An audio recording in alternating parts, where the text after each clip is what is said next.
5.1, angles.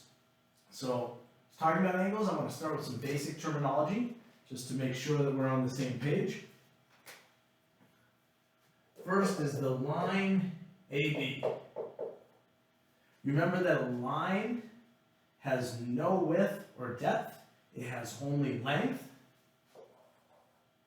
So the line AB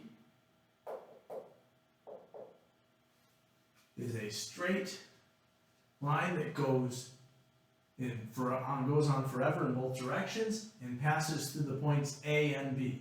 It could also be called the line BA, because it doesn't matter which order we look at it, and it can be written as AB with a double-ended arrow above it. So that's the line AB. And then there's line segment AB, or segment AB.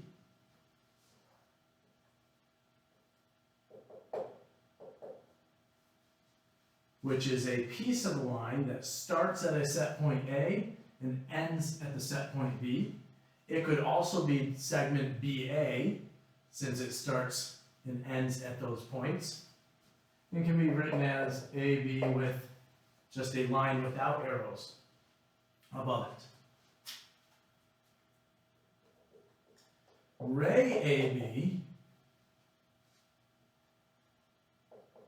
starts at point A and then passes through point B and continues on forever. Starts at a set point, passes through a second point, and continues on forever beyond that. This cannot be called ray BA, because that would imply that it started at point B, passed through point A, and continued forever that way. But that can be shown as AB with a one-sided arrow pointing from the A to the B. Now that could be done the opposite. It's possible you could say BA with an arrow that way, but it is rare that you would see that. So I'm going to erase that off the board, because generally we would not see that. Now you could say that the line AB consists of the ray AB and the ray A to the other direction, so you could say a line is actually two rays that are connected to one another. So we could look at that as a difference, but we want to know the difference between a line, a segment, and a ray. So those are important. Now an angle is where you have either segments or rays, two of them, that share a common point.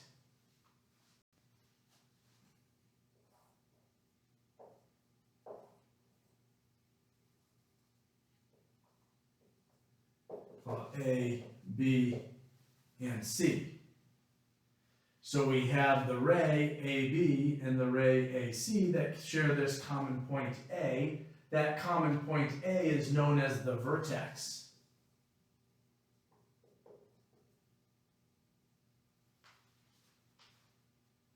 So that's the common point A, the vertex, where you have two rays. But it could also be two line segments.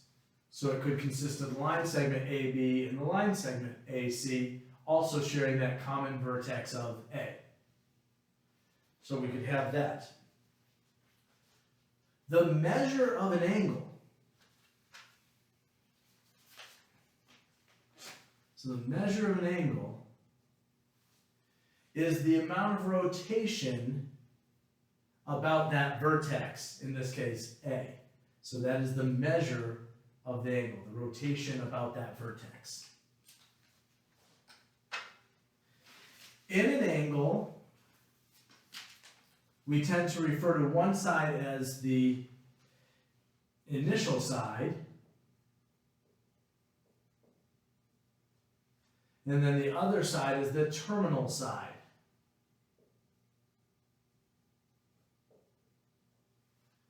And just to make that larger, initial side, terminal side. Just a little bit easier to read what I'm saying. So the initial side and the terminal side. Initial side being where it starts, and the terminal side where it's rotated to and then ends. Now, when dealing with angles, we tend to consider a rotation in the counterclockwise direction to be positive, and in the clockwise direction to be negative. So a little bit different than we may be used to thinking, but we look at it as if it's rotating counterclockwise, that's a positive angle, and if it's rotating clockwise, that it's a negative angle. Now, how do we label or how do we name an angle?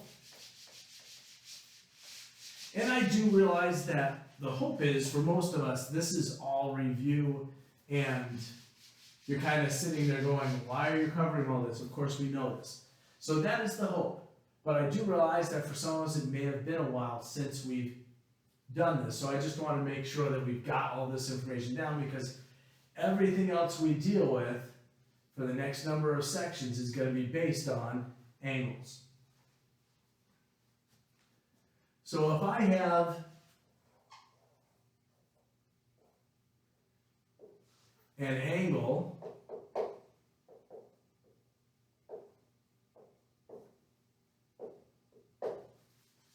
I'm going to do all this to it. There are a number of ways that I can name this angle. One, I can label it angle 1.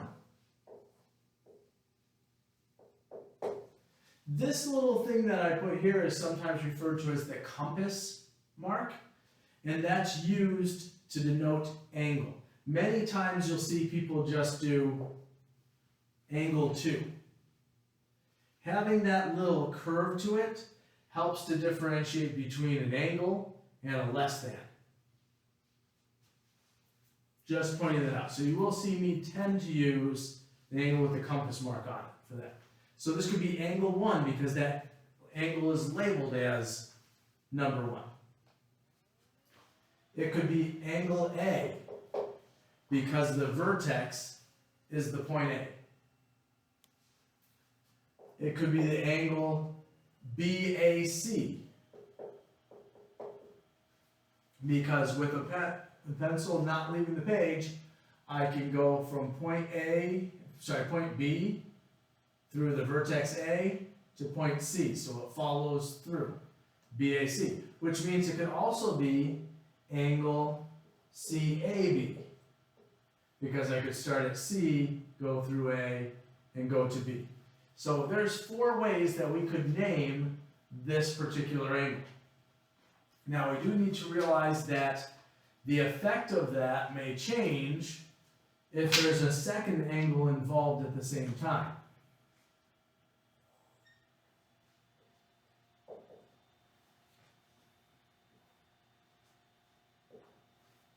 So now in red I added a second angle, and we've got point D on it. So now that we have that, angle A can no longer be used as a naming convention for either one of these angles because we don't know what angle it's referring to. Is it referring to the blue angle? Is it referring to the red to blue angle? Or is it referring to this other red to blue angle? We don't know. So as soon as I put that red in there, angle A is no longer a valid naming convention. But all these other ones still name that blue angle. And I can now have angle 2, which is clearly denoted as this angle. I could also call that angle DAC or angle CAD. So I could have those. But we also can note Now there's another angle, as my pen made its escape, which is angle DAB, or angle BAD. So there's that third angle there, but notice that that one does not have a number name for it. And again, I can't use just angle A for it. So our naming conventions so that we can distinguish which angle we're looking at. Quite often we'll deal with single angles and spots, so we're able to just name it angle A, angle B, angle C, etc. And you'll see that a lot in what we're going to do.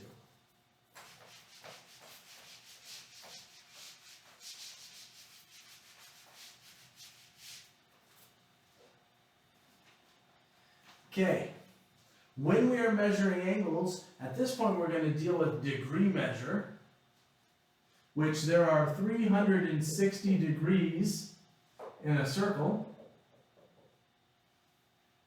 Therefore, we can say that 1 degree is 1/360th of a circle. Maybe thinking in a slightly different way, but that's what it is. If we have 360 degrees in a circle, then 1 degree is 1/360th of a circle. Very handy to keep in mind. Okay? If we have an angle that is 90 degrees, then we call that a right angle. If we have an angle that is over here between 0 degrees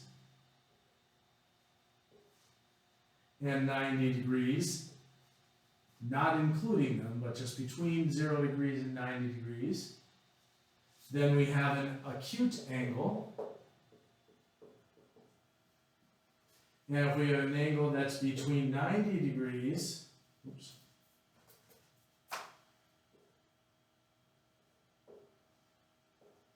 and 180 degrees, then we have an obtuse angle. And if we have an angle that is equal to 180 degrees, we have what's called a straight angle.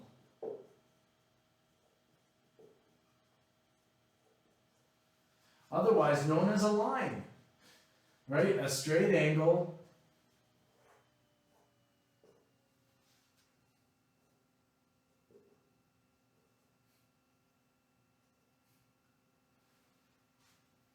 if we've got the straight angle CAB or straight angle A, that's really the line CA, the line CB, the line AB, the line AC, the line BA, the line BC, right? So a straight angle is just a line. But it's good to keep that in mind because there are times where we care about straight angles. So that's important to know. Okay. Also, we want to know, if two angles, I should say, if the sum of two angles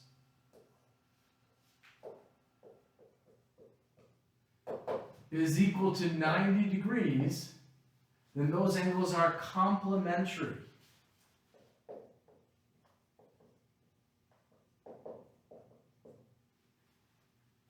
So if the sum of two angles is 90 degrees, then they are complementary. So if one angle is 20 degrees, the other one's 70 degrees. 20 plus 70 is 90, complementary. And if the sum of two angles is equal to 180 degrees, then they are supplementary. Supplementary. So if one's 30 and the other's 150, then they are supplementary angles. So let's use that. We haven't done anything yet to actually work on, but this we can work on and say, okay, if I have an angle, if angle A is 27 degrees, then what's the measure of the angle that is complementary to 27 degrees? and what's the measure of the angle that is supplementary to 27 degrees. So complementary, we're looking for the angle that will make, that when added to 27 degrees, will give us 90 degrees, so that would be 63.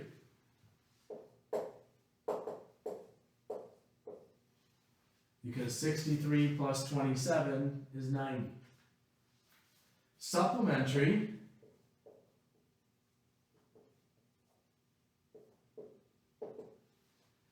now there's two ways we can look at this and say, okay, what angle, when we add it to 27 degrees, is going to give us 180, so I can go 180 minus 27, which gives me 153.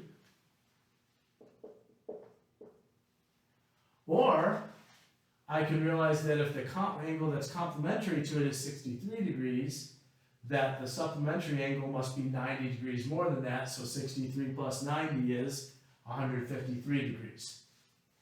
So complementary angles and supplementary angles. So complementary, you could say C comes first in the alphabet, so that's the smaller one, 90 degrees, and supplementary, S comes later in the alphabet, so that's the larger one. There are other methods, but you kind of just get used to what complementary and what supplementary are. Complementary, 90 degrees, supplementary, 180 degrees.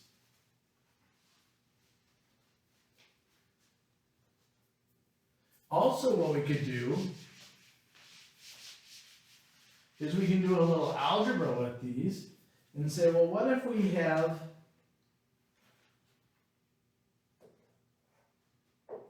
two angles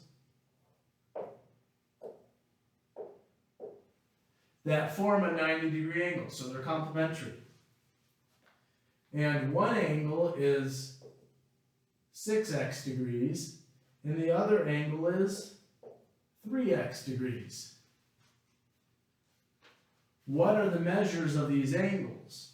Now, this is done in such a way that it should be a quick, easy calculation, but we can look at it and say, well, 6x plus 3x is equal to 90 because they're complementary.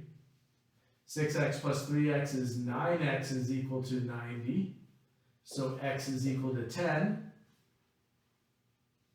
So 6 times 10 is 60 degrees. And 3 times 10 is 30 degrees. Now, yes, I realize with this it was pretty obvious that that must be 60 and that must be 30. But the same process works even if we're not working with such simple numbers. If this had been 8 and this was 7, well, that doesn't fit as nicely into the 90 degrees, but we could still find it. So important to keep that in mind.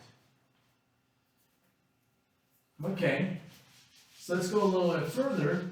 We mentioned that a degree, that 1 degree is equal to 1/360th of a circle. So I'm going to put this as 1 degree and write it out. Okay, 1 degree, 1/360th of a circle. 1 minute, 1 with a prime up there or an apostrophe, is equal to 1/60th of a degree.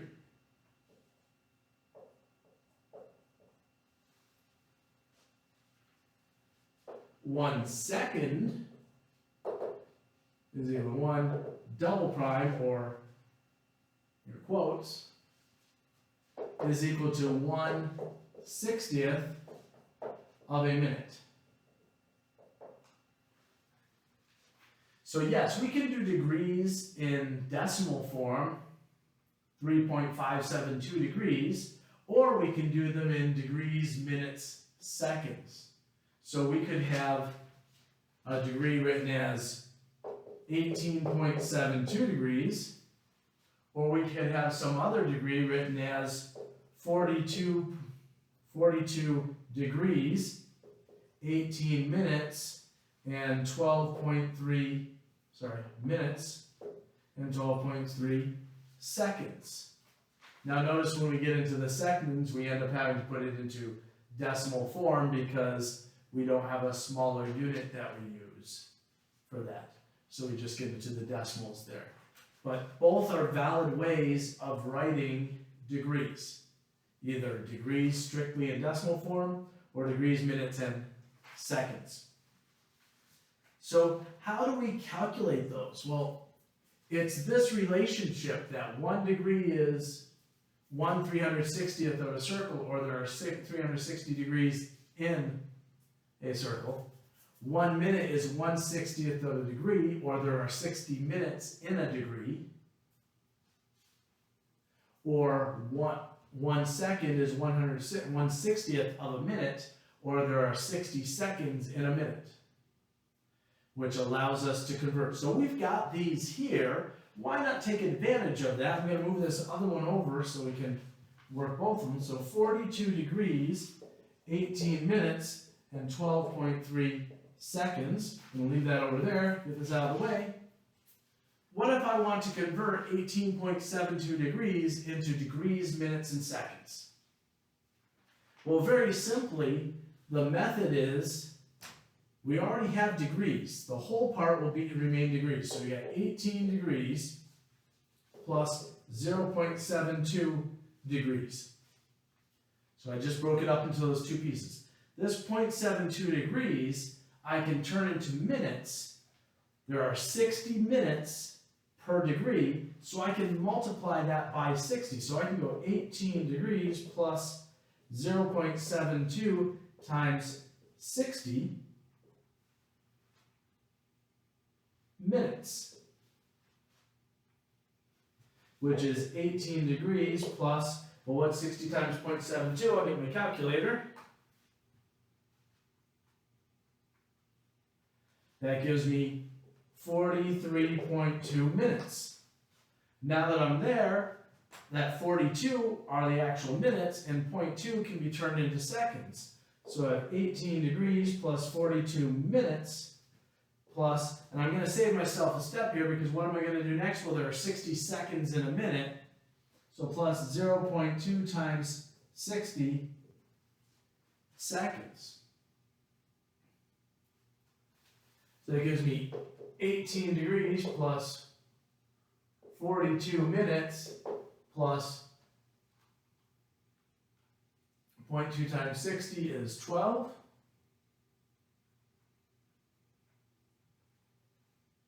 12 seconds, which I can now write as 18 degrees, 42 minutes, 12 seconds. Excuse me a moment. There we go. Little tickle in the throat. So 18 degrees, 42 minutes, and 12 seconds is the same as 18.72 degrees. Well, what about working the other direction? If we start with degrees, minutes, and seconds, how do we turn that into degrees? Well, there are 18 minutes, there are 60 minutes in a degree. So if I divide 18 by 60, that's going to give me minutes in degrees. So I'm going to go 42 degrees plus 18 divided by 60 degrees. And then the seconds, we can realize that if 1 second is 1/60th of a minute and 1 minute is 1/60th of a degree, then I can say that that is equal to 1/3600th of a degree. 1/60th times 1/60th gives us 1/3600th. There are 360 seconds in an hour, so there are 3,600 seconds in a degree. So I can take my plus 12.3 over 3,600 degrees. So that's just converting this into degrees and this into degrees and then add them together. So I've got 42 degrees plus 18 divided by 60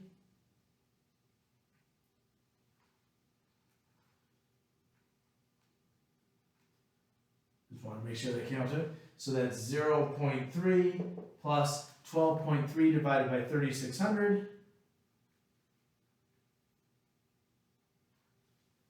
which is 0.03416 repeating.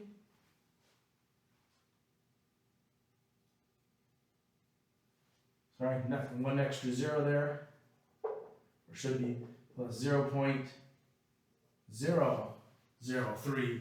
It was times 10 to the negative 3. So 1, 2, 3. So there we go. And add it up, and we have, I can put degrees and degrees. So now I have 42.303416 repeating degrees, or we could say that's approximately 42.3 degrees. So to convert from degrees to degrees, minutes, and seconds, we just go through and multiply the fractional, the decimal part of our degrees by 60 to get us into minutes. Then multiply the decimal part of minutes by 60 to get us into seconds, and then we just put them together. To get from degrees, minutes, seconds to degrees, we divide minutes by 60 and seconds by 3600 and add them up to get our degrees in decimal form. So that was handy.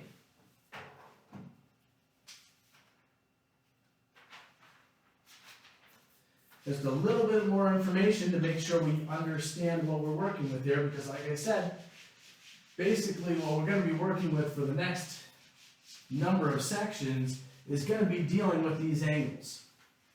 We're going to be doing a lot with these angles.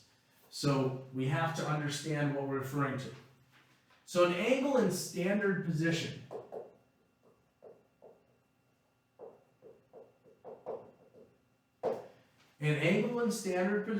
is one that the vertex is at the origin,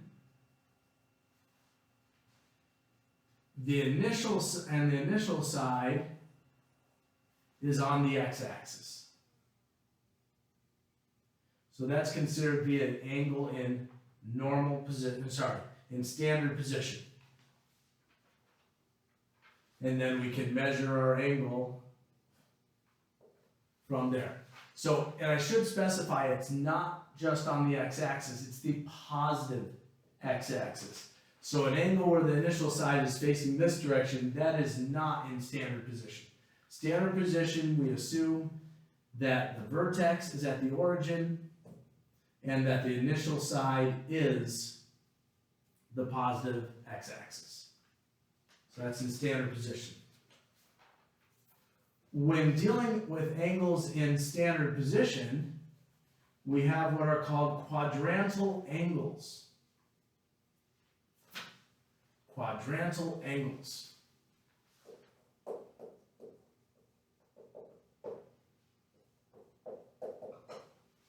Your quadrantal angles are those that land on the axes. So their terminal side is either the positive y-axis, the negative x-axis, the negative y-axis, or the positive x-axis.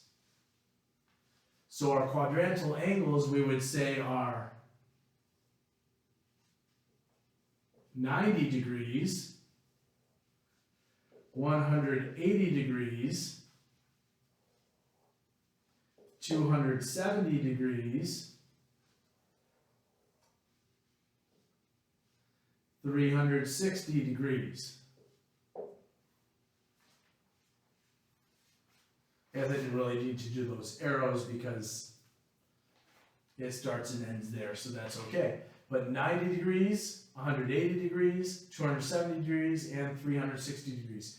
And actually, it could be any multiple thereof, too. So if we went another 90 degrees and got up to 450 degrees, that would still be a quadrantal angle. So a quadrantal angle is one that the initial side is the positive x-axis, the vertex is at the origin, and the terminal side is on one of the axes.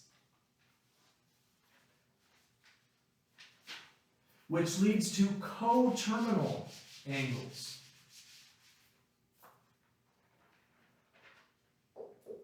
Coterminal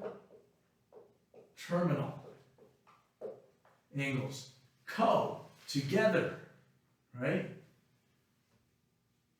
Coterminal, terminal side of the angle. Coterminal angles are ones that end at the same place. They have the same terminal side, thus coterminal. Of course, we're dealing with generally in this case in standard form. So coterminal angles start at the same spot and end at the same spot. The question is, how do they get there? So if I have coterminal angles, I could have, assuming that they start there, I could have the angle 40 degrees. Any angle that starts in the same with the same initial side and ends at this point in our graph would be considered a coterminal angle. So if I had an angle that did this, and I'm going to do a different colors just to separate it.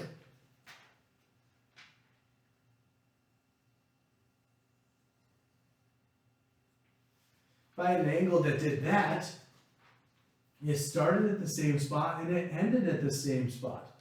But what did it do? It went 360 degrees around to the starting spot and then another 40 degrees. So that's a 400 degree angle. Is coterminal with a 40 degree angle. And we grab another color and give another coterminal angle. What if it went this way?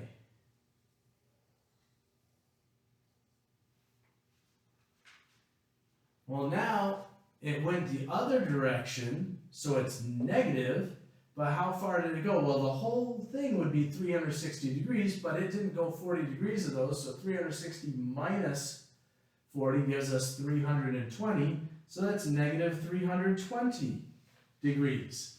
And those are coterminal angles. They all start in the same spot and end in the same spot. So how can we come up with coterminal angles? Very simply, we can start with our angle, and then we can either add 360 degrees repeatedly, or we can subtract 360 degrees. 40 minus 360 gives us negative 320.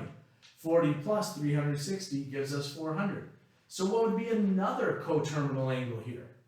Well, 40 plus 360 gave us 400, so we could say 40 degrees, and then 400 degrees, and then add another 360, 760 degrees, right? Or going the other way, 40 minus 360 gave us negative 320 degrees, minus another 360, negative 680 degrees, etc. So we could say that if we want to create coterminal angles, we can take angle A plus n times, or we could even do k times, use k a lot for these things, k times 360 degrees, where k is an integer.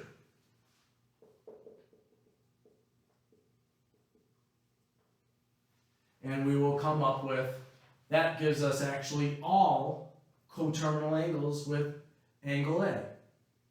If k is equal to 0, then we have angle A. If k is equal to 1, you added 360. 2, you added 720. 3, you added 1080. 4, you added 1440, right? Going through that, if k is negative 1, then you subtracted 360. Negative 2, you subtracted 720. So that allows us to find coterminal angles. Now, many times we get asked the question, give the smallest positive coterminal angle to something.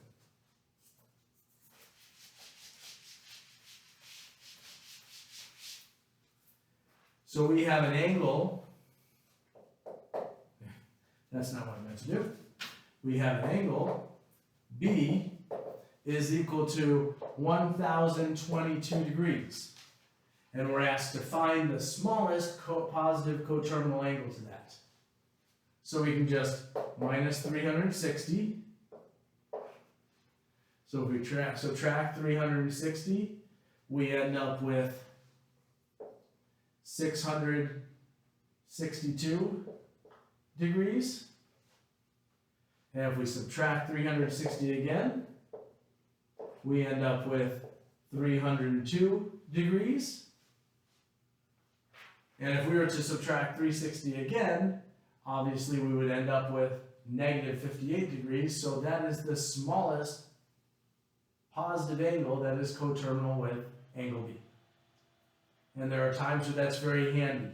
In fact, one of my professors used to say that it doesn't matter how you got to that terminal side, it's just that you got there, so you can go to your smallest angle, which is sometimes referred to your reference angle, and he would say, could be 1, could be 2, could be 3. I don't know, I don't care. Because we don't really care how we got to that point.